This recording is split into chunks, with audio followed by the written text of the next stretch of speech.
Family of slain DNC staffer Seth Rich criticizes right-wing media's role in igniting new conspiracy in murder case. The family of a slain Democratic National Committee staffer strongly criticized media outlets and individuals who they suggested used a new report about Rich's contacts before his death as validation of their political ideology. Late Monday, a private investigator affiliated with the Rich family told local Washington, D.C., outlet Fox 5 that before his death, Rich had contacts with WikiLeaks, which released internal DNC emails last year.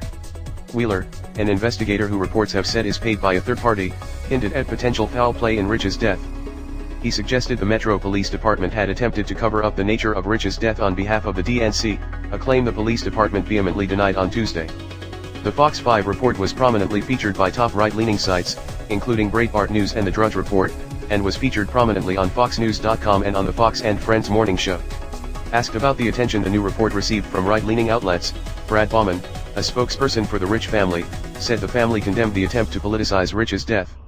It's sad but unsurprising that a group of media outlets who have repeatedly lied to the American people would try and manipulate the legacy of a murder victim in order to forward their own political agenda, Bauman told Business Insider. I think there is a special place in hell for people like that.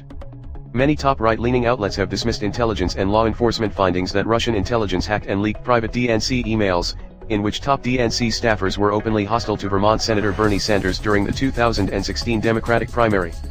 The insinuation that Rich may have leaked the emails has reignited the assertion online that Rich's potential dissatisfaction with the DNC, not Russian interference, influenced the election. On Monday, WikiLeaks founder Julian Assange retweeted the Fox 5 story. Rich's family said private investigator Rod Wheeler's assertions were unsubstantiated claims, saying that they see no facts, we have seen no evidence, we have been approached with no emails and only learned about this when contacted by the press.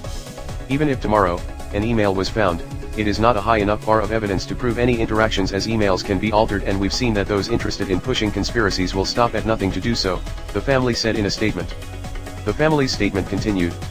We are a family who is committed to facts, not fake evidence that surfaces every few months to fill the void and distract law enforcement and the general public from finding Seth's murderers. The services of the private investigator who spoke to press was offered to the Rich family and paid for by a third party, and contractually was barred from speaking to press or anyone outside of law enforcement or the family unless explicitly authorized by the family. Rich's family has repeatedly attempted to quash online theorists who have suggested a conspiratorial motive behind the former staffer's death, which police said came during a robbery gone wrong while Rich was walking home from a Washington, D.C., bar last July. In August, WikiLeaks promised a $20,000 reward to whoever identified the culprit responsible for Rich's death. In a statement to Business Insider after WikiLeaks announced the reward, the family thanked investigators but said attempts to politicize Rich's death by floating unfounded theories about the shooting are actually causing more harm than good and impeding on the ability for law enforcement to properly do their job. Source: www.businessinsider.sg